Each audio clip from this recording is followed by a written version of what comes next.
We ask Bryce Ertes from Monaco to report to the victory ceremony for the 800 meter men. Bryce Ertes from Monaco, please report to the victory ceremony for the 800 meter men.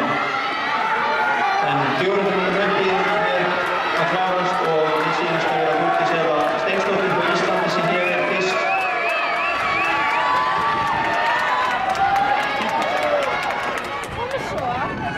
Og tíminn 57.63. Flottur tími í svo sannarlega erfiðum aðstæðum.